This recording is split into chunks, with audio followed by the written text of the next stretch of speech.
Detsembris 1918, kui Punaarmee väed tungisid Eestisse, leiti Tartu lähedalt üks salajane dokument, mida ei pidanuks kunagi olema. See oli käsitsi kirjutatud nimekiri, 32 nime, kõik punastes tindides, kõik märgitud erilise sümboliga, kolju ja ristatud luud.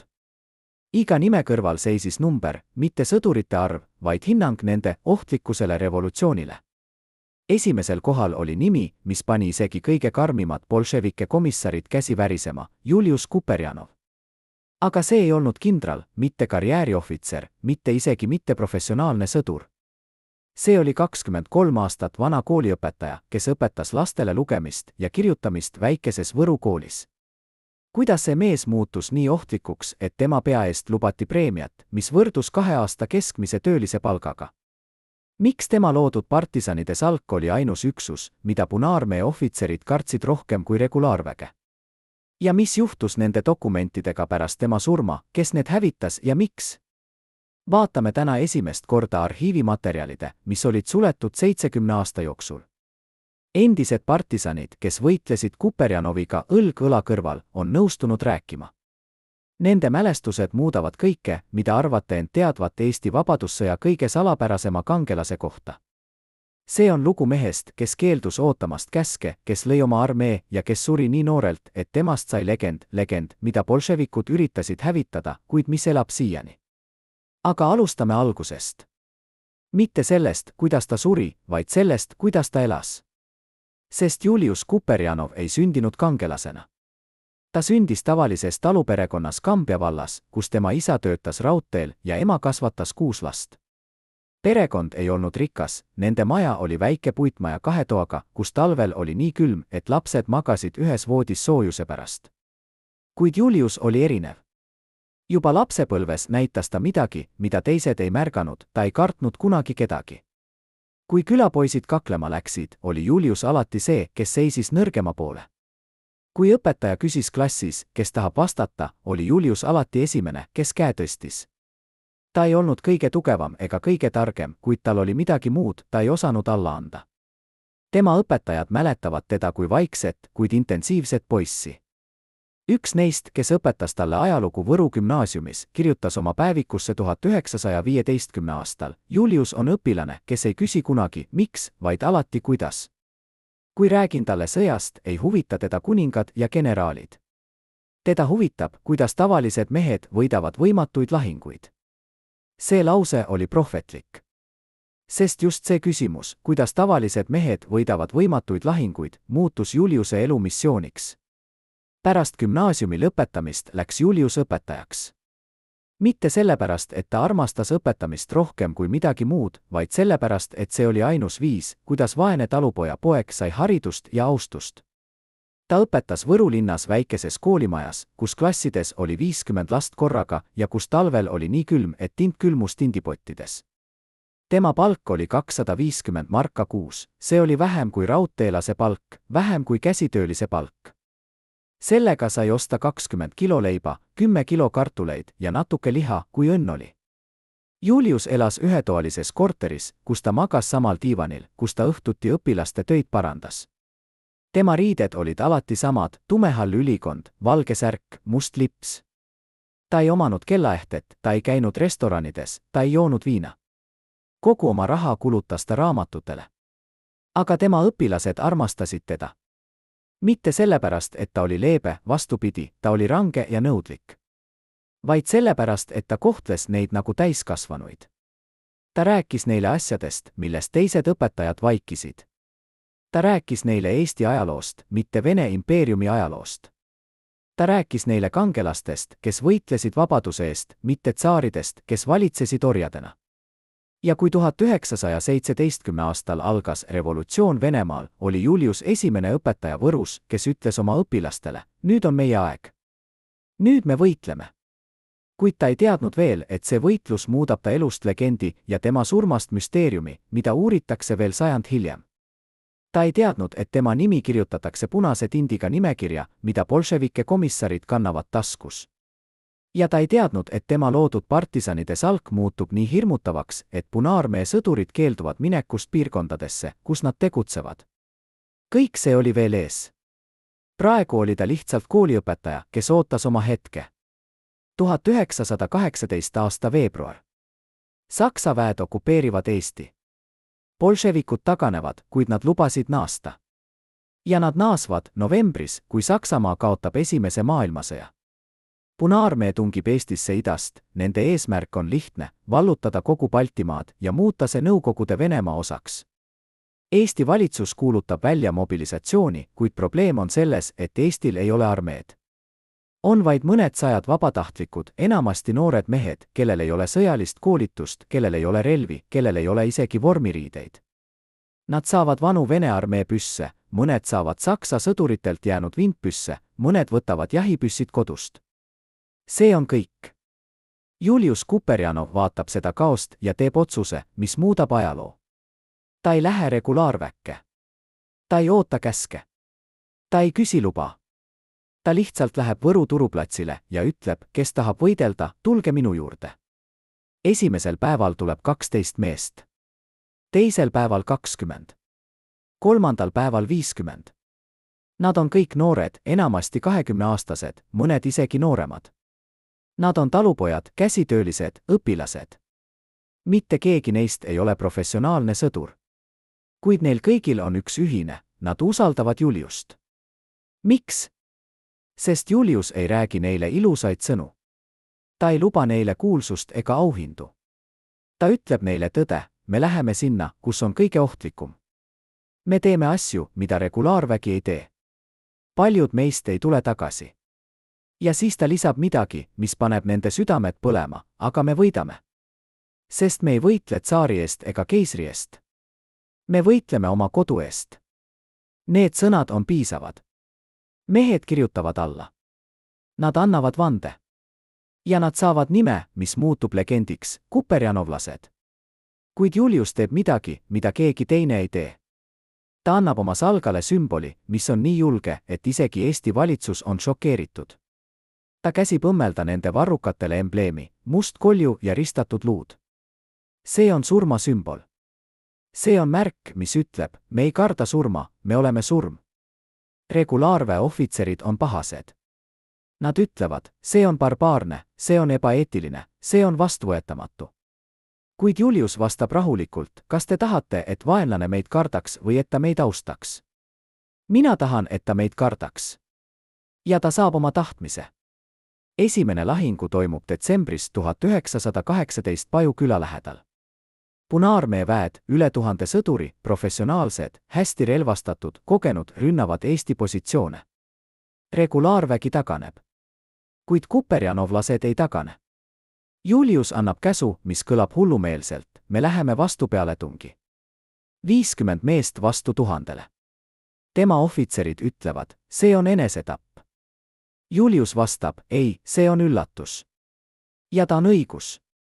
Kuperjanovlased ei rünna otse. Nad liiguvad läbi metsa, vaikides, kiiresti, nagu hundid. Nad jõuavad Punaarmee tagalasse ja avavad tule. Kaos on kohutav. Bolševike sõdurid arvavad, et neid ründab suur väeüksus. Nad paanitsevad. Nad põgenevad. Ja kui nad põgenevad, ründavad kuperjanovlased uuesti, seekord küljelt. Lahingu kestab 2 tundi. Punaarmee kaotab üle 200 mehe. Kuperjanovlased kaotavad 3. See ei ole lahingu. See on legend, mis sünnib. Järgmisel päeval jõuab uudis Tallinnasse. Eesti valitsus ei usu. Nad saadavad ohvitseri kontrollima. Ohvitser tuleb tagasi ja ütleb, see on tõsi. Kooliõpetaja ja tema partisanid võitsid lahingu, mida me ei oleks võitnud kogu armeega. Ja siis ta lisab midagi, mis muudab kõike, kuid nad ei võidelnud nagu armee. Nad võitlesid nagu kummitused. Bolševikud ei näinud neid kunagi tulevat. Nad lihtsalt ilmusid, tapsid ja kadusid. See on hetk, mil Julius Kuperjanov muutub müüdiks. Kuid see on ka hetk, mil ta muutub märklauaks. Sest Punaarmee komissarid mõistavad, see mees on ohtlikum kui ükski kindral. Ta ei võitle reeglite järgi. Ta ei oota käske. Ta lihtsalt võidab. Ja nad teevad otsuse, Julius Kuperjanov peab surema. Iga hinna eest. Kas nad teadsid juba siis, kuidas nad seda teevad? Kas nad planeerisid juba siis operatsiooni, mis lõpeb tema surmaga vaid 2 kuud hiljem? Või oli see, mis juhtus veebruaris 1919, lihtsalt õnnetus, nagu ametlikud dokumendid väidavad? Need küsimused jäävad vastuseta veel aastakümneteks. Kuid üks asi on kindel, Julius Kuperjanov elas oma elu nii, nagu ta võitles ilma hirmuta, ilma kahtlusteta, ilma kahetsuseta. Ja see teeb tema loost midagi enamat kui ajalugu. See teeb sellest legendi. Jaanuaris 1919 on Julius Kuperjanov kõige kuulsam mees Eestis. Tema nimi on kõikides ajalehtedes. Tema pilt on kõikides aknates. Lapsed mängivad tänavatelt kuperjanovlasi ja bolševikke. Naised õmblevad talle sokke ja saatvad need rindele. Mehed, kes ei julgenud varem võidelda, tulevad nüüd vabatahtlikena. Kõik tahavad olla osa legendist. Kuid Julius ise ei muutu. Ta elab endiselt lihtsalt. Ta magab endiselt maas koos oma meestega. Ta sööb endiselt sama toitu nagu kõik teised. Ainus erinevus on see, et nüüd kannab ta relva alati endaga, isegi siis, kui ta magab. Miks? Sest ta teab midagi, mida teised ei tea. Ta teab, et ta on märklaud. Tema luurajad, jah, tal on oma luurajad, kuigi ta on ainult kapten, toovad talle informatsiooni. Bolševikud on pannud tema pea eest preemia. 5000 rubla. See on tohutu summa. Sellega saab osta maja, osta maa, elada 5 aastat ilma töötamata. Ja see tähendab, et keegi, kes on piisavalt ahne või piisavalt meeleheitel, võib proovida teda tappa. Mitte lahingus, vaid salaja. Mürgiga, noaga, kuuliga seljast. Julius räägib sellest oma lähimatele sõpradele. Üks neist, noorem ohvitser nimega Eduard Kubo, mäletab seda vestlust veel 50 aastat hiljem.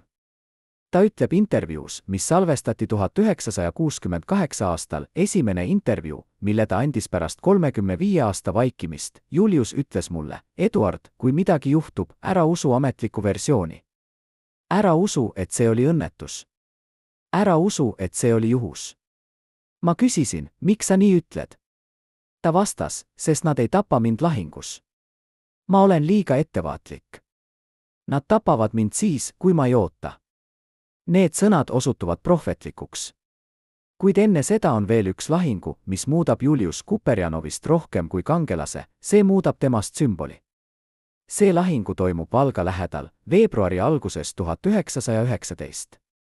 Punaarmee on koondanud sinna oma parimad väed, üle 3000 mehe, sealhulgas Läti punased laskurid, kes on tuntud oma julmuse poolest. Nende eesmärk on lihtne, murda Eesti kaitse ja vallutada Valga, mis on strateegiline punkt. Kui Valga langeb, langeb kogu Lõuna-Eesti. Eesti väejuhatus teeb otsuse, Valga tuleb kaitsta iga hinna eest. Nad saadavad sinna kõik, mis neil on, regulaarväeüksused, reservid, isegi väljaõpeta vabatahtlikud. Ja nad saadavad sinna kuperjanovlased. Mitte sellepärast, et nad on suurim üksus, nad on endiselt ainult 120 meest. Vaid sellepärast, et nad on parimad. Ja sellepärast, et Julius Kuperjanov on ainus ohvitser, kes ei küsi kunagi, kas see on võimalik. Ta küsib ainult, kuidas me seda teeme. Lahingu algab veebruari 6. päeval 1919. Punaarmee rünnab Koidikul. Nende taktika on brutaalne, kuid efektiivne, nad tulistavad Eesti positsioone tundide kaupa suurtükitulega, siis saadavad jalaväe. Eesti sõdurid, kes pole kunagi näinud sellist tulejõudu, paanitsevad. Mõned põgenevad. Teised annavad alla. Kuid kuperjanovlased ei liigu. Julius on andnud käsu, me ei tagane. Kui nad tulevad, me tapame nad. Kui nad tulevad uuesti, me tapame nad uuesti. Ja kui me sureme siin. Kuid Julius ei kavatse surra. Ta kavatseb võita. Ja ta teeb seda viisil, mis on nii julge, et isegi tema oma mehed on šokeeritud. Ta ootab, kuni Punaarmee jalavägi on vähem kui 100 meetrit eemal. Siis ta annab käsu, bajonettide rünnak. 120 meest tõusevad üles ja jooksevad otse vaenlase poole. Mitte tulistades bajonettidega. See on hullumeelne. See on enesetapuline. Kuid see töötab. Punaarmee sõdurid, kes ootasid, et eestlased põgenevad või annavad alla, on täielikult üllatunud. Nad näevad mehi, kes jooksevad nende poole nagu teemonid, karjudes bajonettidega ees. ja nad näevad embleemi nende varrukal, kolju ja ristatud luud. See on piisav. Nad murravad. Nad põgenevad. Ja kuperjanovlased jälitavad neid, tappes kõiki, kes ei jookse piisavalt kiiresti. Lahingu kestab 3 päeva. Punaarmee kaotab üle 1000 mehe. Eesti väed kaotavad 200. Kuperjanovlased kaotavad 12. Valga ei lange. Ja Julius Kuperjanov muutub kangelaseks, kellest räägitakse kogu Euroopas. Briti ajalehed kirjutavad temast. Prantsuse ajalehed kirjutavad temast. Isegi Ameerika ajalehed kirjutavad temast. Nad nimetavad teda Balti lõviks, Eesti Che Guevaraks, kooliõpetajast kangelaseks. Kuid Julius ise ei loe neid artikleid. Ta on juba planeerimas järgmist operatsiooni. Sest ta teab, et sõda ei ole veel läbi.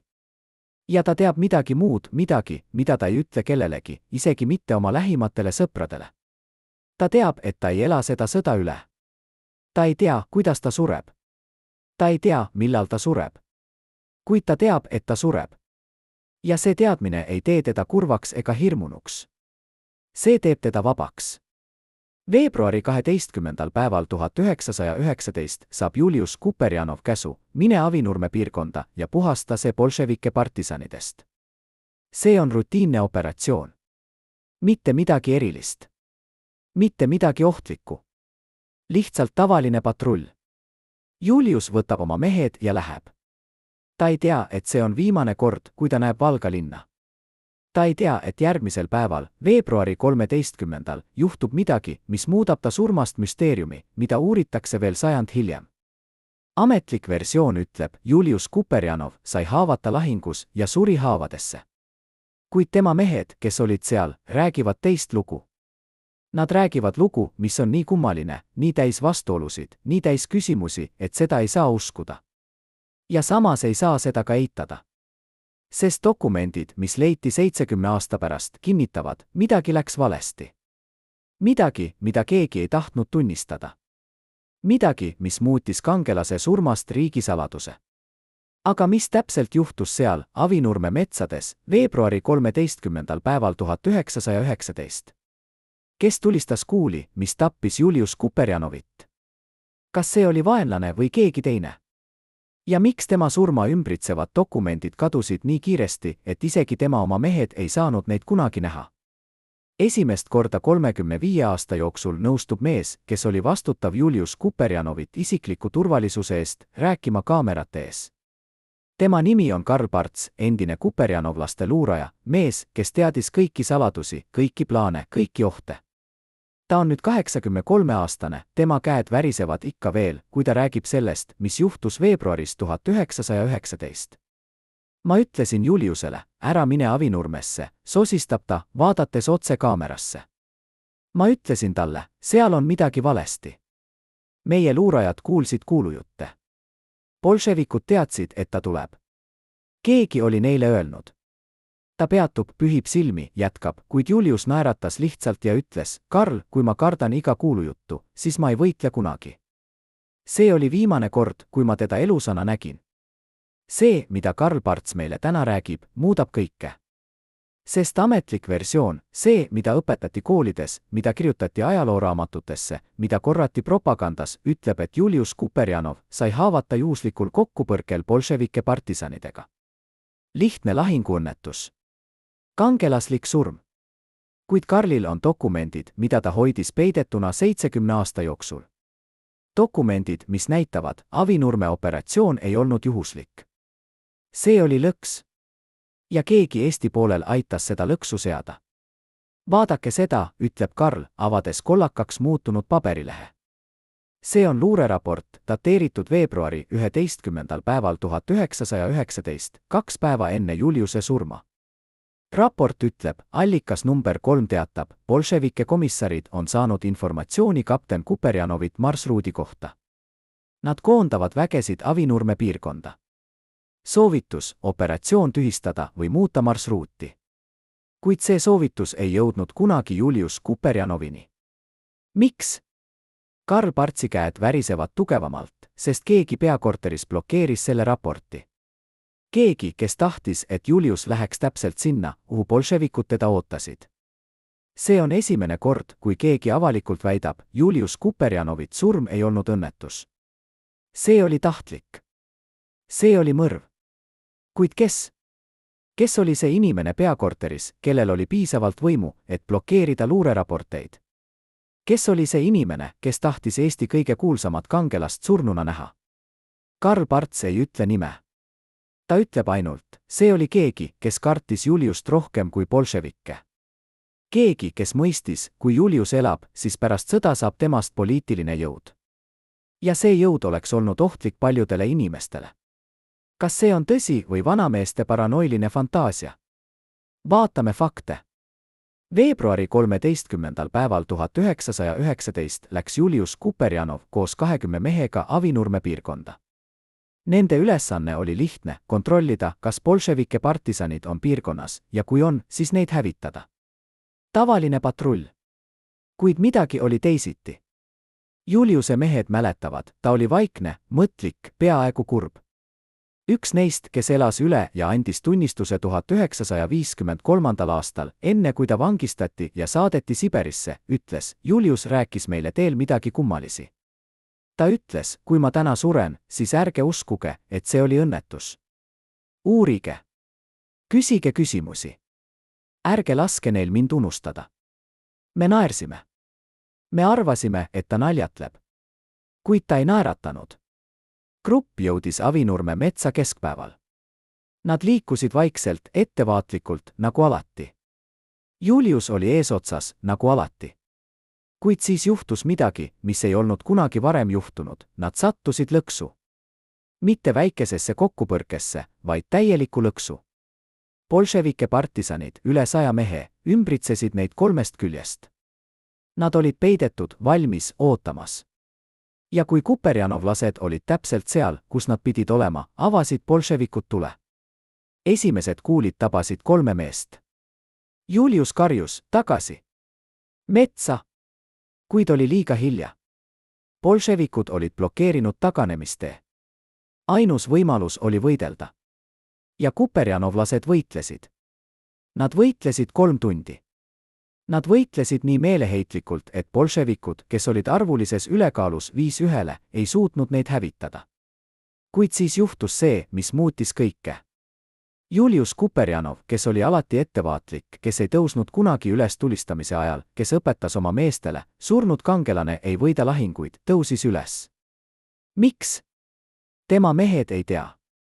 Mõned ütlevad, ta nägi, et üks tema meestest oli haavatud ja vajas abi.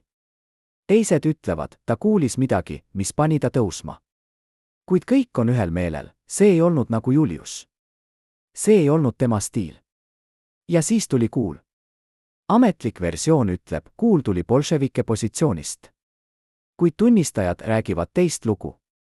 Nad ütlevad, kuul tuli tagant. Mitte eest, kus bolševikud olid, vaid tagant, kus olid ainult kuperjanovlased. Üks neist, kes andis tunnistuse enne oma surma 1981. aastal, ütles, ma nägin Juliust. Ta tõusis üles. Ja siis ma kuulsin lasku. Kuid see lask ei tulnud sealt, kus bolševikud olid. See tuli meist paremalt. Sealt, kus oli meie oma mees. Kes see mees oli? Tunnistaja ei öelnud. Või ei teadnud. Või kartis öelda. Julius Kuperjanov kukkus. Kuul oli tabanud teda rinda. Tema mehed tõmbasid ta kiiresti kaitsepositsiooni taha. Ta oli veel elus, kuid veri voolas kiiresti. Üks meestest, kes oli olnud sanitaarkoolituse läbinud, üritas haava siduda. Kuid haav oli liiga sügav. Kuul oli läbinud kopsu ja jäänud sisse. Julius vaatas teda ja sosistas midagi. Sanitaar ei kuulnud esimest korda. Ta kummardus lähemale. Julius kordas, kes tulistas. Sanitaar ei vastanud. Ta ei teadnud, mida öelda. Ja siis Julius kaotas teadvuse. Kuperjanovlased võitlesid veel tund aega. Nad võitlesid nii meeleheitlikult, et bolševikud lõpuks taganesid. Kuid võit oli tühi. Nende juht, nende legend, nende kangelane oli suremas. Nad kandsid teda lähimasse talumajja. Seal ootas arst, kes oli kutsutud telefoniga. Kuid arst ei saanud midagi teha. Kuul oli liiga sügaval. Operatsioon oleks tapnud Juliuse kiiremini kui haav. Ainus, mida arst sai teha, oli anda morfiini ja oodata. Julius Kuperjanov suri veebruari 14. päeval 1919 kell 3 hommikul. Tema viimased sõnad olid, ärge laske neil võita. Tema mehed nutsid. Mõned neist nutsid esimest korda oma elus. Sest nad olid kaotanud rohkem kui juhi. Nad olid kaotanud sõbra, venna, isa. Nad olid kaotanud mehe, kes oli muutnud nad talupoegadest kangelasteks. Kuid siis algas midagi kummalisi. Arst, kes oli ravitud Juliust, kadus järgmisel päeval. Lihtsalt kadus. Keegi ei teadnud, kuhu ta läks. Keegi ei küsinud. Sanitaar, kes oli sidunud Juliuse haava, saadeti järgmisel nädalal teise rindele, nii kaugele kui võimalik. Mehed, kes olid Avinurmes, said käsu, ärge rääkige sellest, mis juhtus. Ametlik versioon oli juba kirjutatud, Julius Kuperjanov sai kangelaslikult surma lahingus bolševike vastu. Lihtsalt. Puhtalt. Ilma küsimusteta. Kuid küsimused ei kadunud. Nad jäid. Nad kasvasid. Ja nad muutusid müsteeriumiks, mis kummitab Eesti ajalugu siiani. Kes tulistas kuuli, mis tappis Julius Kuperjanovit? Kas see oli bolševik või keegi teine? Ja kui see oli keegi teine, siis miks? Miks keegi tahaks tappa Eesti kõige kuulsamat kangelast? Kas see oli kadedus, hirm, poliitiline arveldus või midagi muud, midagi nii tumedat, et seda ei saanud kunagi avalikustada? Kujutage ette, et olete üks 12 inimesest, kes teadsid kõike Julius Kuperjanovit kohta, iga meditsiinilist saladust, iga evakuatsiooniplaani, iga peidetud tunnelit Tartu all. Nüüd kujutage ette, et peate valima, kas jääda lojaalseks või päästa oma elu. Veebruari 15. päeval 1919 tegid need inimesed valiku, mis muutis Eesti ajalugu. Mis pani nad oma ülemjuhti reetma? See küsimus viib meid Julius Kuperjanovit sisemisse ringi, meeste juurde, kes olid tema kõige lähedasemad nõuandjad, tema kõige usaldusväärsemad ohvitserid, tema kõige lojaalsemad sõbrad. Või vähemalt nii nad näisid. Sest pärast Juliuse surma hakkas midagi kummalisi juhtuma. Üks neist meestest, kapten Aleksander Tõnisson, kes oli olnud Juliuse paremkäsi, kes oli võidelnud tema kõrval igas lahingus, kes oli vandunud lojaalsust surmani, hakkas äkki rikkaks saama. Kuidas see juhtus? Ametlikult ta sai preemiaid oma teenete eest. Kuid numbrid ei klapi. Kapten Tõnissoni palk oli 300 marka kuus, see oli rohkem kui tavalisel ohvitseril, kuid mitte palju. Sellega sai osta 30 kilo leiba, 15 kilo kartuleid, natuke liha. Kuid märtsis 1919, ainult kuu pärast Juliuse surma, ostis Tõnisson maja Tartus. Mitte väikest maja, vaid suurt maja 3 korrusega, aias teenijatega. Maja, mis maksis 10 000 marka. See on 33 kuupalk. Kuidas ta sai selle raha? Endised kuperjanovlased küsisid sama küsimust. Mõned neist läksid Tõnissoni juurde ja küsisid otse, kust sa said raha? Tõnisson vastas, see on kingitus minu perekonnalt. Kuid tema perekond oli vaene. Tema isa oli raudteelane, tema ema oli koduabiline. Neil ei olnud 10 000 marka. Neil ei olnud isegi 1000 marka. Seega, kust tuli raha? Üks teooria, mis hakkas levima kuperjanovlaste seas, oli šokeeriv. Tõnisson oli saanud raha bolševikelt. Mitte otse, vaid läbi vahendajate. Raha, mis oli makstud teenuste eest. Milliste teenuste eest? Informatsiooni eest. Informatsiooni Julius Kuperjanovit marsruutide, plaanide, liikumiste kohta. Informatsiooni, mis võimaldas bolševikel seada lõksu Avinurmes. Kas see on tõsi? Meil ei ole otseseid tõendeid. Kuid meil on kaudseid tõendeid, mis on peaaegu sama tugevad.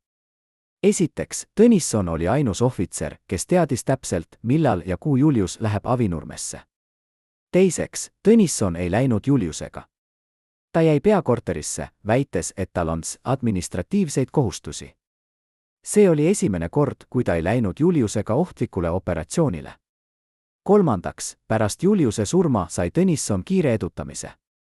Ta sai majoriks, siis kolonelleutnandiks, siis koloneliks. Tema karjäär oli täiuslik. Liiga täiuslik. Kuid kõige kahtlasem asi oli see, mis juhtus 1921. aastal, kui Eesti Vabadussõda oli läbi.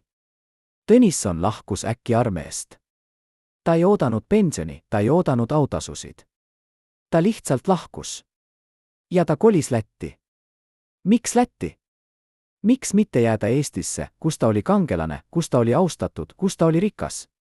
Endised kuperjanovlased ütlevad, sest ta kartis. Ta kartis, et keegi leiab tõe. Ta kartis, et keegi küsib õigeid küsimusi. Ja ta kartis, et keegi tapab ta, mitte bolševikud, vaid tema oma endised kaaslased. Kas Tõnisson oli ainus? Ei. Oli veel üks mees, kelle käitumine pärast Juliuse surma oli kahtlane. Tema nimi oli leitnant Viktor Roots, kuperjanovlaste luuraja, mees, kes oli vastutav informatsiooni kogumise eest. Viktor oli olnud Julius Kuperjanovit üks esimesi vabatahtlikke. Ta oli võidelnud Paju lahingus, Valga lahingus, kõikides lahingutes. Ta oli saanud haavata 3 korda. Ta oli kangelane. Kuid pärast Juliuse surma muutus Viktor. Ta muutus vaikseks, sulgunuks, peaaegu paranoiliseks. Tema sõbrad märkasid, Viktor ei rääkinud enam Juliusest. Kui keegi mainis Juliuse nime, vahetas Viktor teemat. Kui keegi küsis, mis juhtus Avinurmes, ütles Viktor, ma ei tea. Ma ei olnud seal. Kuid see oli vale. Viktor oli seal. Ta oli üks 20 mehest, kes läksid Juliusega. Ta oli üks neist, kes võitlesid 3 tundi. Ta oli üks neist, kes kandsid Juliust talumajja.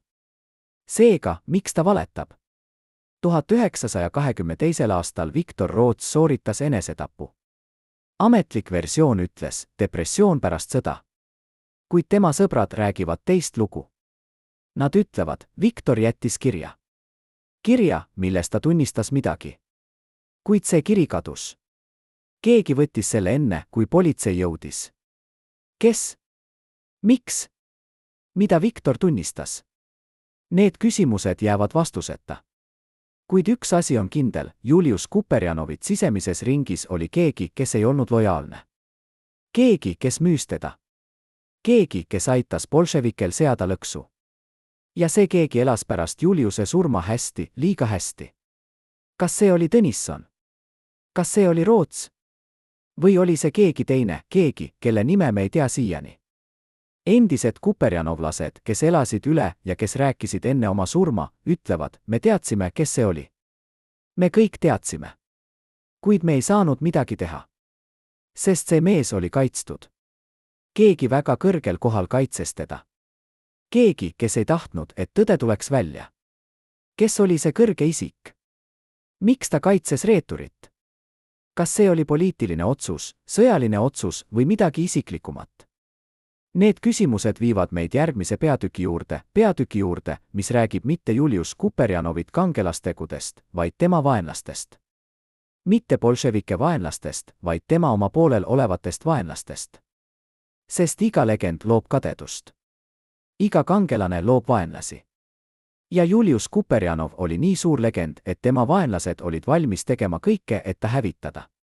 Isegi siis, kui see tähendas riigi reetmist. Kujutage ette ruumi, mida ei tohiks eksisteerida. Tartu all, sügaval maa sees, kus isegi arhitektid ei tea täpselt, kui sügaval. Seal, kus õhk on niiske ja külm, kus seinte peal kasvab samblik, kus ainus valgus tuleb naftalaternast. Selles ruumis kohtusid 1919. aasta jaanuaris 6 meest. Mitte kindralid, mitte poliitikud, mitte isegi mitte ametlikud ohvitserid. Lihtsalt 6 meest, kellel oli üks ühine asi, nad kõik kartsid Julius Kuperjanovit rohkem kui bolševikke. Kes nad olid? Miks nad kohtusid salaja? Ja mis kõige olulisem, mida nad seal otsustasid? Esimest korda paljastame selle kohtumise eksisteerimise. Dokumendid, mis kinnitavad seda, leiti alles 1996. aastal, kui vana maja Tartus lammutati ja seinte vahelt leiti peidetud seif. Selles seifis oli päevik. Päevik, mis kuulus ühele neist 6 mehest, mehele, kes kartis nii palju, et ta kirjutas kõik üles, juhuks kui teda süüdistatakse. Tema nimi oli Otto Strandman, endine Eesti ajutise valitsuse liige, mees, kellel oli võim, mõju ja väga palju kaotada. Strandmani päevik algab nii: jaanuari 21. õhtul kohtusime kohas, mida keegi ei tea. Me ei usaldanud isegi oma kontorit. Julius Kuperjanov on muutunud liiga populaarseks. Rahvas armastab teda rohkem kui valitsust. Sõdurid kuulavad teda rohkem kui kindrali. Kui sõda lõpeb, saab temast poliitiline jõud. Ja see jõud hävitab meid kõiki. Need sõnad on šokeerivad. Need ei ole bolševike sõnad. Need on Eesti valitsuse liikme sõnad. Mehe sõnad, kes pidi kaitsma kangelasi, mitte neid kartma. Kuid Strandman ei olnud ainus. Päevik nimetab teisi, kolonel Eduard Kubo, kes kartis, et Julius võtab tema koha pärast sõda. Major Jaan Soots, kes oli kadedane Juliuse kuulsusele.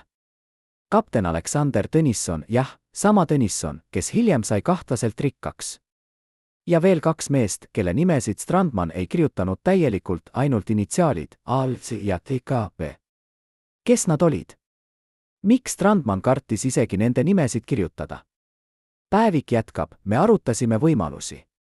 Esimene, saata Julius kõige ohtlikumale rindele ja loota, et ta sureb lahingus. Kuid see on liiga riskantne, kui ta elab, saab temast veel suurem kangelane. Teine, süüdistada teda milleski, distsipliini rikkumises, käskude eiramises. Kuid rahvas ei usub. Nad näevad teda pühakuna. Kolmas. Siin Strandman peatub. Järgmine lause on läbi kriipsutatud nii tugevasti, et seda ei saa lugeda. Kuid järgmine lõik ütleb, me otsustasime oodata. Oodata õiget hetke. Hetke, mil Julius on kõige haavatavam. Ja siis me teeme, mis on vajalik. Mis tähendab teeme, mis on vajalik? Kas see tähendab mõrva? Kas see tähendab, et need 6 meest, Eesti valitsuse liikmed, ohvitserid, inimesed, kes pidid kaitsma riiki, planeerisid oma kangelase tapmist? Strandmani päevik ei ütle seda otse. Kuid vihjed on seal. Veebruari 11. 2 päeva enne Juliuse surma, kirjutab Strandman, sain teate, Julius läheb Avinurmesse. See on meie võimalus. Aal ütles, et ta korraldab kõik. Ma ei küsinud, kuidas. Ma ei taha teada. Kes oli Aal? Kes oli mees, kes korraldas kõik? Ja mida täpselt ta korraldas? Kas ta andis informatsiooni bolševikele? Kas ta saatis keegi kuperjanovlaste sekka, keegi, kes tulistas kuuli tagant? Või oli see midagi muud, midagi nii keerulist, nii hästi planeeritud, et isegi täna, üle 100 aasta hiljem, ei saa me täpselt aru, kuidas see toimus? Strandmani päevik lõpeb veebruari 15. päev pärast Juliuse surma. Viimane kanne on lühike, see on tehtud. Julius on läinud. Nüüd me oleme turvalisemad. Kuid ma ei saa magada. Iga kord, kui ma sulgen silmad, näen ma tema nägu. Tema viimast pilku.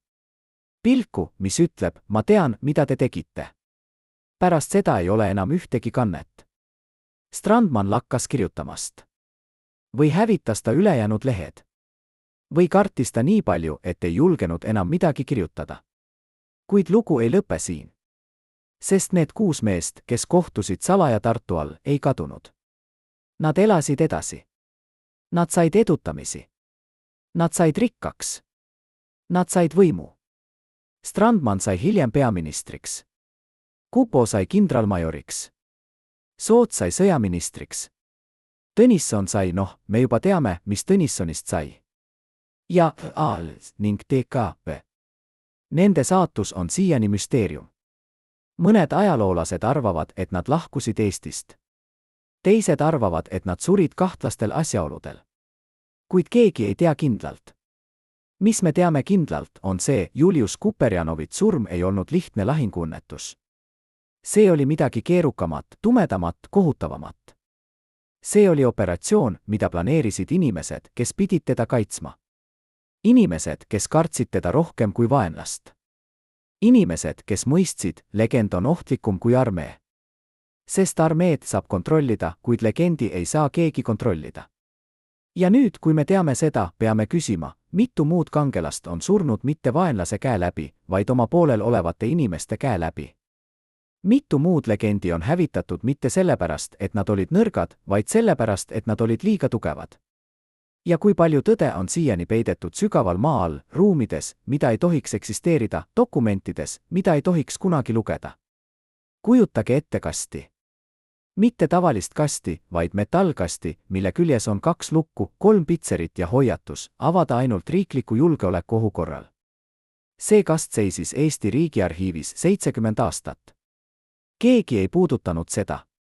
Keegi ei küsinud, mis seal sees on kuni 1991. aastal, kui Eesti taasiseseisvus, otsustas üks noor ajaloolane, tema nimi on Marju Leppik, et ta tahab teada, mis on selles kastis. Ta esitas taotluse. Taotlus lükati tagasi. Ta esitas uuesti. Uuesti tagasi. 3. korral, pärast 6 kuud võitlemist, lubati tal kast avada. Kuid ainult 1 tunnistaja juuresolekul ja ainult 1 tunni jooksul. Mida Marju leidis selles kastis, muutis tema elu. Ta ütleb täna, istudes meie stuudios, käed ikka veel värisedes, ma ei olnud valmis selleks, mida ma nägin. Ma arvasin, et leian sõjalisi dokumente, raporteid, statistikat. Kuid see, mis seal oli, see oli midagi muud. See oli tõde, mida keegi ei tahtnud kunagi näha. Kastis oli 32 dokumenti. Kõik käsitsi kirjutatud. Kõik dateeritud veebruarist 1919. Kõik seotud Julius Kuperjanoviga. Esimene dokument oli meditsiiniline raport, mida ei olnud kunagi avaldatud. See kirjeldas Juliuse haava. Kuid mitte nii, nagu ametlik versioon ütles. Ametlik versioon ütles, kuul tuli eest, läbis kopsu, jäi sisse. Kuid meditsiiniline raport ütles midagi muud, kuul sisenes rinnast, kuid nurga all, mis viitab sellele, et tulistaja oli kõrgemal kui ohver. Haava iseloom näitab, lask tehti lähemalt kui 50 meetrit. Tõenäoliselt lähemalt kui 30 meetrit. Mida see tähendab? See tähendab, et kuul ei tulnud bolševike positsioonist. Bolševikud olid üle 100 meetri kaugusel. See tähendab, et kuul tuli kelleltki, kes oli lähedal. Kelleltki, kes oli kuperjanovlaste seas. Kelleltki, kes ootas õiget hetke. Teine dokument oli veel šokeerivam. See oli tunnistus mehelt, kes oli Avinurmes, kes nägi kõike, kes teadis tõde. Tema nimi oli Juhan Kask, lihtsõdur, 22-aastane talupoja poeg. Ta andis selle tunnistuse 3 päeva pärast Juliuse surma. Kuid tunnistust ei avaldatud kunagi. See pandi kasti ja unustati. Juhan Kaski tunnistus ütleb, ma nägin, kuidas Julius tõusis. Ma nägin, kuidas ta vaatas paremale. Ja siis ma nägin, kuidas keegi meie meestest, ma ei näinud, kes täpselt, sest oli suits ja kaos, tõstis püssi. Ma arvasin, et ta sihtib bolševikke. Kuid püss oli suunatud Juliuse poole. Ma tahtsin karjuda, kuid siis tuli lask. Ja Julius kukkus. See tunnistus on plahvatuslik. See ütleb otse, Julius Kuperjanovit tulistas keegi tema oma meestest. Mitte bolševik. Mitte vaenlane. Vaid keegi, kes kandis sama vormi, kes vandus sama vande, kes pidi teda kaitsma. Kuid kes? Juhan Kask ei öelnud. Või ei teadnud. Või kartis öelda. 3. dokument selgitab, miks Juhan kartis. See on käsk, mis saadeti kõikidele kuperjanovlastele 3 päeva pärast Juliuse surma. Käsk ütleb, keelatud on rääkida Avinurme operatsioonist. Keelatud on anda intervjuusid. Keelatud on kirjutada mälestusi. Iga, kes rikub seda käsku, koheldakse kui riigireeturit. Käsk on allkirjastatud kolonel Eduard Kupo poolt, sama Kupo, kes oli üks 6 mehest, kes kohtusid salaja Tartu all. Marju Leppik ütleb, kui ma lugesin seda käsku, ma mõistsin, see ei olnud sõjaline otsus. See oli varjamise operatsioon. Keegi tahtis, et tõde ei tuleks kunagi välja. Ja nad olid valmis kasutama kõiki vahendeid, hirmutamist, ähvardamist, isegi vangistamist, et see tõde jääks peidetud. Kuid miks? Miks oli nii oluline varjata tõde Julius Kuperjanovit surma kohta? Marju Leppik arvab, sest kui rahvas oleks teadnud, et nende kangelane tapeti mitte vaenlase, vaid oma poolel oleva inimese poolt, siis kogu vabadussõja narratiiv oleks kokku varisenud. Inimesed oleksid küsinud, kui me ei saa usaldada oma ohvitsere, keda me saame usaldada? Kui meie kangelased surevad mitte lahingus, vaid reeturluse läbi, siis miks me võitleme? Need küsimused oleksid olnud ohtlikud. Liiga ohtlikud. Seega tõde peideti. Dokumendid pandi kasti. Tunnistajad sunniti vaikima. ja Julius Kuperjanov muutus müüdiks, mis oli ilusam kui tõde, turvalisem kui tõde, kasulikum kui tõde. Müüdiks, mis ütles, meie kangelased surevad kangelaslikult, meie ohvitserid on lojaalsed, meie võit on puhas. Kuid iga müüdi taga on tõde. Ja see tõde on alati tumedam, keerulisem, valusamam. Marju Lepik lõpetab, ma küsin endalt, kui palju veel selliseid kaste on? Kui palju veel tõdesid on peidetud? Kui palju veel kangelasi on surnud mitte nii, nagu meie räägiti? Ja kas me tahame teada?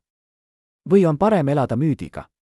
Need on küsimused, millele ei ole lihtsaid vastuseid. Kuid üks asi on kindel, Julius Kuperjanovit lugu ei ole lihtsalt kangelase lugu. See on lugu sellest, kuidas võim kardab legende. Kuidas süsteem hävitab neid, kes on liiga populaarsed, liiga sõltumatud, liiga ohtlikud. Ja kuidas tõde, ükskõik kui sügavale seda ka ei peideta, leiab alati tee välja. Kujutage ette viimast hetke. Mitte lahinguväljal, mitte kangelaslikult, vaid vaikselt, üksi, pimedas toas, kus ainus heli on teie enda hingamine. Julius Kuperjanov elas oma viimased tunnid just nii. Mitte nii, nagu legendid räägivad, mitte karjudes lahinguhüüdeid, mitte julgustades oma mehi, mitte naeratades surmanäkku. Vaid vaikselt, valus, teades, et midagi läks valesti. Teades, et keegi reetas teda. Teades, et ta ei näe kunagi, kuidas Eesti saab vabaks. Arst, kes oli tema juures viimastel tundidel, doktor Anton Veiderma, mees, kes kadus järgmisel päeval ja keda ei nähtud kunagi enam, jättis ühe dokumendi. Mitte ametliku raporti, vaid isikliku kirja oma naisele. See kiri leiti alles 1999. aastal, kui doktor Veiderma tütar suri ja tema isiklikud asjad müüdi oksjonil. Üks ajaloolane ostis vana kohvri, milles oli kirju. Üks neist kirjadest oli dateeritud veebruari 14. päeval 1919, päeval, mil Julius suri. Doktor Veiderma kirjutab, mu kallis Liisa, ma ei tea, kas ma näen sind enam kunagi. See, mida ma täna nägin, on midagi, mida ma ei tohiks kunagi näha. Julius Kuperjanov, meie kangelane, meie legend, sureb minu ees. Kuid mitte nii, nagu nad hiljem räägivad. Ta ei sure kangelaslikult. Ta sureb aeglaselt, valusalt, küsides kogu aeg sama küsimust, kes tulistas. Ma ei tea, mida vastata.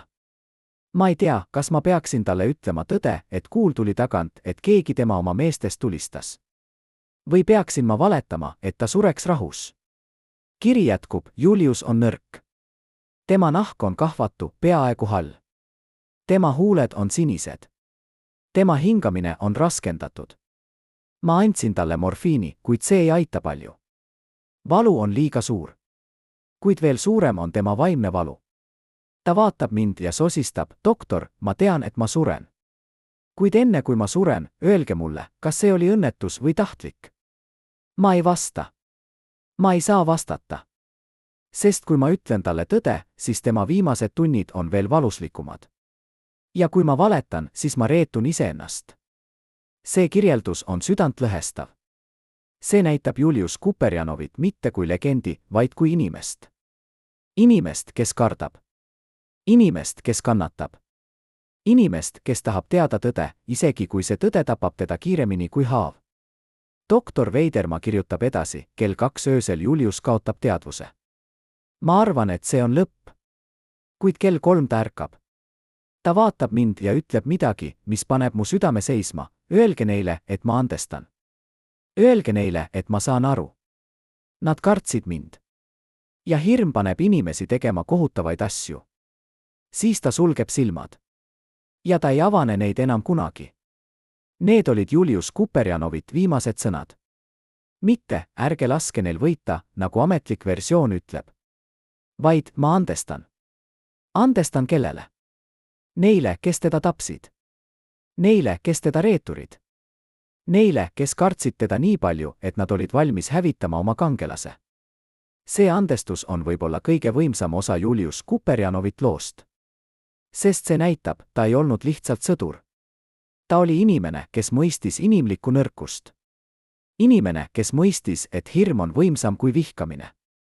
Doktor Veiderma lõpetab oma kirja, ma ei tea, mis minust saab. Ma tean liiga palju.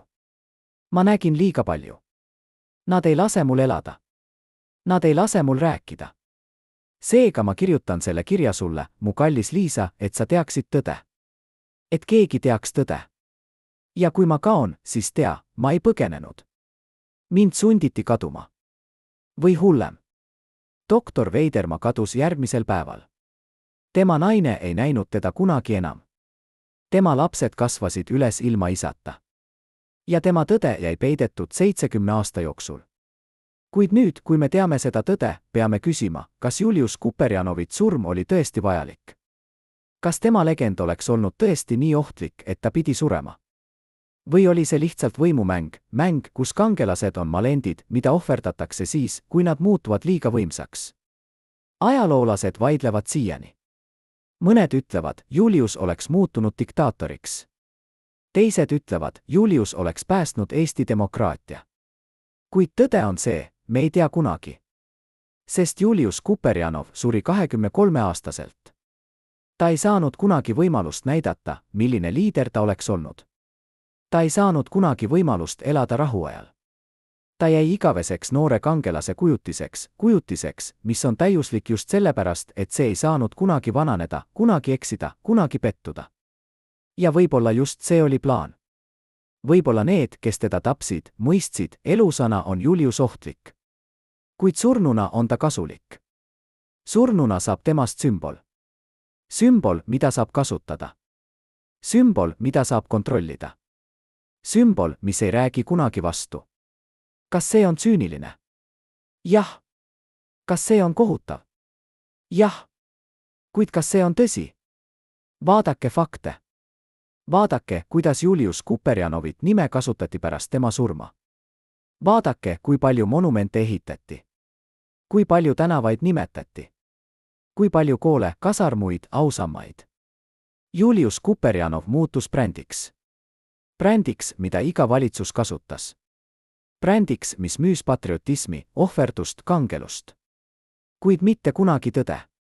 Ja nüüd, kui me teame tõde, peame otsustama, kas me tahame jätkata müüdiga või kas me tahame elada tõega.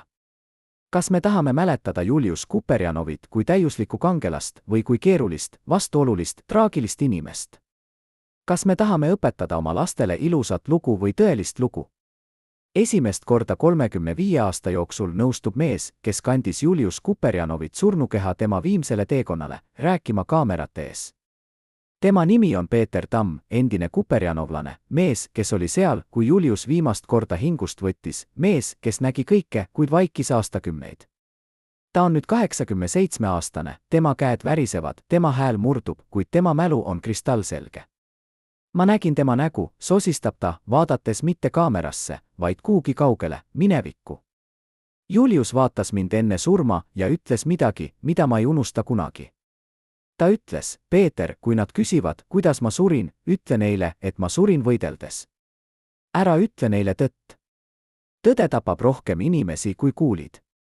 Need sõnad on võtmeks. Võtmeks mõistmaks, miks Julius Kuperjanovit surma ümbritsev müsteerium püsis nii kaua. Sest isegi need, kes teadsid tõde, valisid vaikimise. Mitte sellepärast, et nad olid argpüksid, vaid sellepärast, et nad mõistsid, mõnikord on legend vajalikum kui tõde. Mõnikord peab rahvas uskuma kangelasse, isegi kui see kangelane suri mitte kangelaslikult, vaid reedurluse ohvrina. Peeter Tamm jätkab, pärast Julius surma tulid meie juurde ohvitserid. Mitte meie oma ohvitserid, vaid kõrgemad ohvitserid, keda me ei tundnud. Nad ütlesid meile, te ei räägi kellelegi, mis juhtus. Te ütlete ainult, Julius sai haavata lahingus ja suri kangelaslikult. Kui keegi küsib rohkem, te ütlete, ma ei mäleta. Ja siis nad lisasid midagi, mis pani meid kõiki külmaks jooksma, kui keegi teist räägib teisiti, siis see inimene ei näe järgmist päeva. See oli ähvardus. Selge, otsene, surmavähvardus. Ja see töötas. Kuperjanovlased, kes olid võidelnud kõige julgemalt, kes ei kartnud bolševikke ega surma, vaikisid. Nad vaikisid aastakümneid. Mõned neist viisid saladuse hauda. Teised, nagu Peeter Tamm, ootasid, kuni kõik, kes neid ähvardasid, olid surnud. Ja alles siis, kui nad olid vabad hirmust, rääkisid nad. Kuid mis oli see tõde, mida nad varjasid? Peeter Tamm võtab sügava hingetõmbe ja ütleb, Julius ei saanud haavata juhuslikult. Keegi meie meestest, ma ei tea, kes täpselt, sest oli kaos ja suits tulistas teda. Ma nägin, kuidas Julius tõusis. Ma nägin, kuidas ta vaatas paremale, nagu ta oleks midagi kuulnud. Ja siis tuli lask. Mitte eest, kus bolševikud olid, vaid küljelt, kust olid ainult meie oma mehed. Julius kukkus kohe. Ja ma teadsin, me kõik teadsime, et see ei olnud õnnetus. See tunnistus kinnitab kõike, mida me juba teadsime dokumentidest, päevikutest, meditsiinilistest raportidest. Julius Kuperjanovit tulistas keegi tema oma meestest. Keegi, kes oli saanud käsu. Keegi, kes oli makstud. Keegi, kes oli lubanud, et ta teeb seda, mida teised ei julgenud teha. Kuid kes? Peeter Tamm raputab pead, ma ei tea. Ma ei näinud. Kuid ma tean ühte, pärast Julius surma kadus üks meie meestest. Lihtsalt kadus. Keegi ei küsinud, kuhu ta läks. Keegi ei otsinud teda. Ja hiljem kuulsin ma kuulujutte, see mees elas Lätis, rikas, turvaline, keegi ei puudutanud teda. Nagu ta oleks kaitstud. Kes oli see mees? Ajaloolased on püüdnud teda tuvastada aastakümneid. Mõned arvavad, et see oli lihtsõdur nimega Jaan Rebane, kes kadus veebruaris 1919 ja ilmus uuesti Riias 1921. aastal omanikuna väikesele äriettevõttele. Teised arvavad, et see oli keegi kõrgemal positsioonil, keegi, kellel oli rohkem kaotada ja rohkem võita. Kuid tõde on see, me ei tea kunagi kindlalt. Sest kõik, kes teadsid, on surnud. Ja kõik dokumendid, mis võiksid kinnitada, on hävitatud või peidetud nii sügavale, et neid ei leita kunagi. Kuid üks asi on kindel, Julius Kuperjanovit surm ei olnud juhus. See oli operatsioon. Operatsioon, mida planeerisid inimesed võimupositsioonidel. Inimesed, kes kartsid, et pärast sõda muutub Julius Kuperjanov nii populaarseks, et ta võtab nende koha. Inimesed, kes mõistsid, ainus viis kontrollida legendi on muuta see legend surnuks legendiks. Ja nad õnnestusid. Julius Kuperjanov suri. Tema legend elas. Ja see legend teenis neid, kes teda tapsid, paremini kui elusana oleks kunagi teeninud. Kujutage ette musta nimekirja.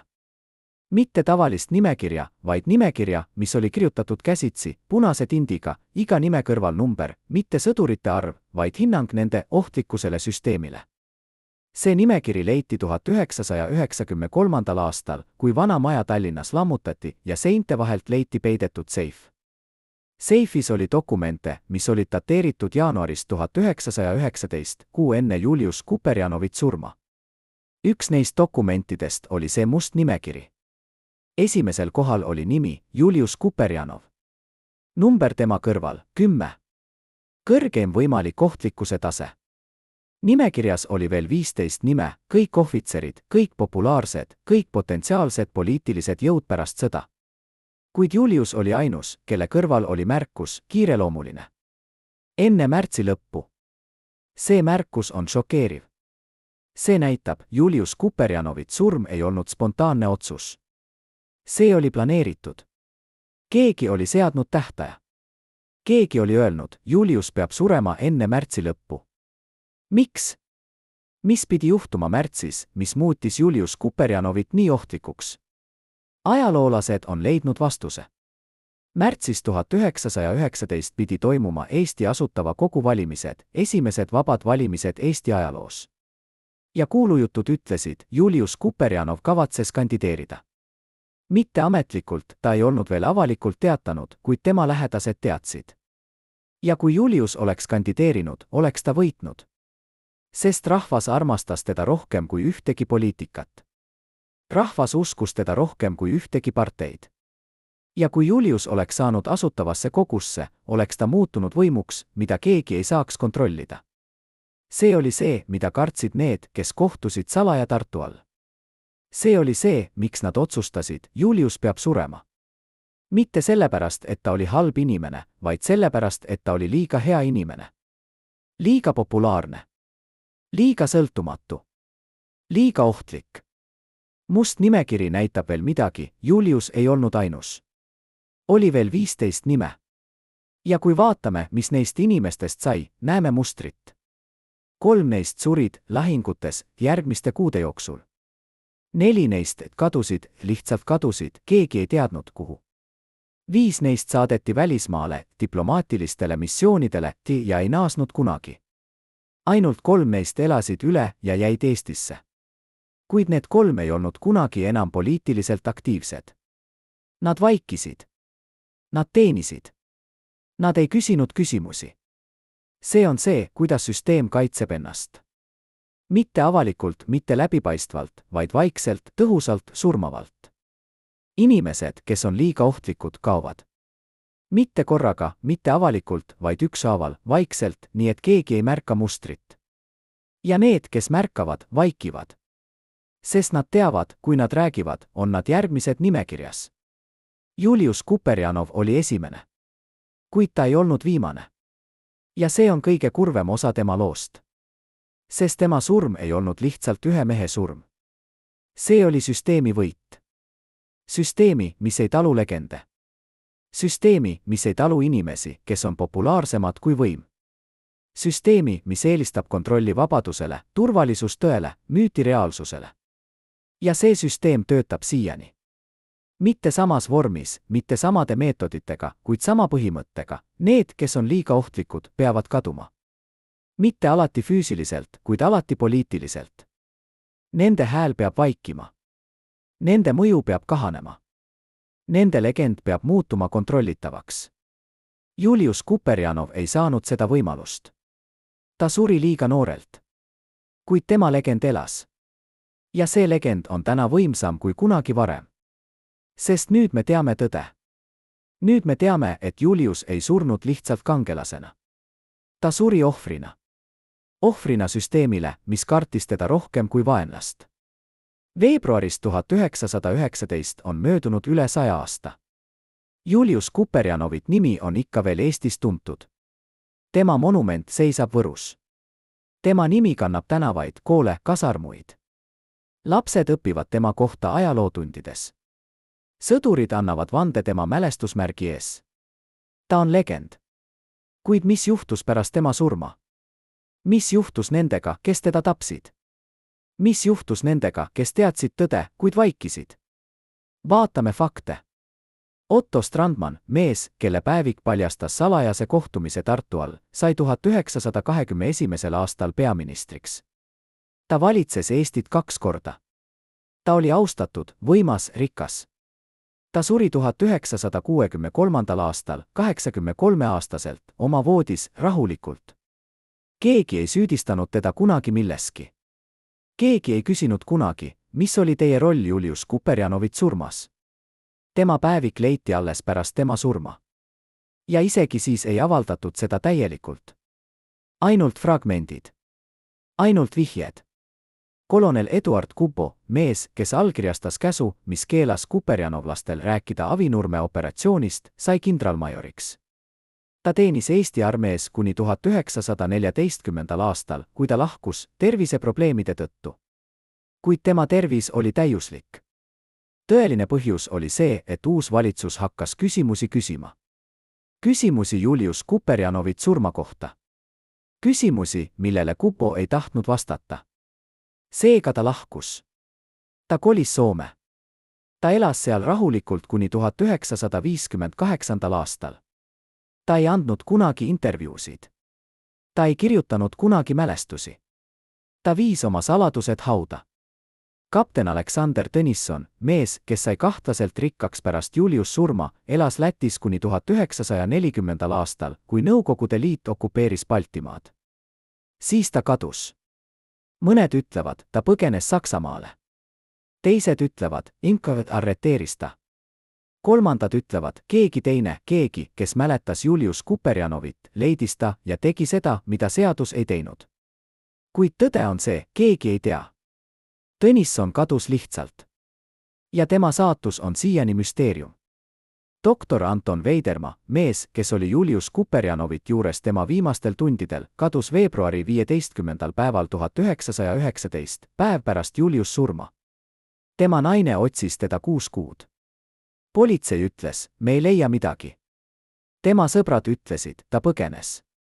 Kuid tema pere teadis, teda sunditi kaduma. Tema lapsed kasvasid üles ilma isata. tema naine suri 1935. aastal südameatakist 51-aastaselt. Mõned ütlevad, see ei olnud südameatakk. See oli murtud süda. Ja Julius Kuperjanovlased. Need mehed, kes võitlesid kõige julgemalt, kes ei kartnud surma, kes uskusid oma juhti rohkem kui iseennast. Paljud neist surid sõjas. Teised elasid, kuid vaikisid. Mõned neist said ohvitserideks, kuid mitte kunagi kõrgemateks kui major. Sest süsteem ei usaldanud neid. Süsteem teadis, need mehed teavad liiga palju. Need mehed võivad rääkida. Seega neid hoiti kontrolli all. Neid jälgiti. Neid piiratati. 1940. aastal, kui Nõukogude Liit okupeeris Eesti, arreteeriti paljud endised kuperjanovlased. Mitte sellepärast, et nad olid teinud midagi valet, vaid sellepärast, et nad olid Julius Kuperjanovit mehed. Ja Julius Kuperjanov oli sümbol, mida Nõukogude võim kartis. Seega tema mehed pidid kaduma. Mõned saadeti Siberisse. Teised hukati. Kolmandad kadusid lihtsalt. Peeter Tamm, mees, kes kandis Julius Kuperjanovit surnukeha, elas üle. Ta elas üle Teise maailmasõja, ta elas üle Nõukogude okupatsiooni, ta elas üle kõik repressioonid. Kuidas? Ta ütleb, ma vaiksin. Ma ei rääkinud kunagi Julius Kuperjanovit kohta. Ma ei rääkinud kunagi sellest, mis juhtus Avinurmes. Ma elasin nagu kummitus, olemas, kuid nähtamatu. Alles 1991. aastal, kui Eesti taasiseseisvus, hakkas ta rääkima. Ja isegi siis rääkis ta ettevaatlikult, vaikselt, nagu ta kardaks, et keegi kuuleb. See on see, mida hirm teeb inimestega. See paneb nad vaikima aastakümneid. See paneb nad elama valedega. See paneb nad unustama, kes nad olid. Ja see on kõige kurvem osa Julius Kuperjanovit loost. Sest tema surm ei tapnud ainult teda. See tappis ka osa nendest, kes teda armastasid. See tappis nende usu, nende lootuse, nende julguse. Kuid midagi ei tapetud. Julius Kuperjanovit legend. See legend elas. See kasvas. See muutus võimsamaks kui kunagi varem. Sest legendid ei sure. Legendid elavad meie mälus, meie südames, meie lootuses. Ja Julius Kuperjanovit legend ütleb meile midagi olulist, isegi kui süsteem tapab kangelase, ei saa see tappa ideed. Ideed, et tavalised inimesed võivad teha erakordseid asju. Ideed, et julgus on võimsam kui hirm. Ideed, et tõde, ükskõik kui kaua seda ka ei peideta, leiab alati tee välja. Nüüd, kui me teame kogu loo, kogu tõe, kogu valu, kogu reedurluse, peame küsima, mis see meile õpetab? Mis Julius Kuperjanovit lugu meile täna ütleb, üle 100 aasta pärast tema surma? Esiteks, legendid on ohtlikud. Mitte sellepärast, et nad on valed, vaid sellepärast, et nad on liiga võimsad. Julius Kuperjanov oli legend juba oma eluajal. Ja see legend tegi ta ohtlikuks. Mitte vaenlasele, vaid oma poolel olevatele inimestele. Sest legend ei allu. Legend ei kuula käske. Legend teeb, mida ta tahab. Ja süsteem ei talu seda. Teiseks, tõde on alati keerulisem kui müüt. Me tahame uskuda, et meie kangelased on täiuslikud. Et nad surevad kangelaslikult. Et nad ei tee kunagi vigu. Kuid tõde on see, kangelased on inimesed. Nad teevad vigu. Nad kannatavad. Nad surevad mitte alati kangelaslikult, vaid mõnikord traagiliselt, valesti, ebaõiglaselt. Ja see ei tee neid vähem kangelasteks. See teeb neid inimlikumaks. Kolmandaks, süsteem kaitseb alati ennast. Ükskõik, milline süsteem, demokraatlik, autoritaarne, sõjaline, tsiviilne, süsteem ei talu neid, kes on liiga sõltumatud, liiga populaarsed, liiga ohtlikud. Süsteem leiab alati viisi neid neutraliseerida.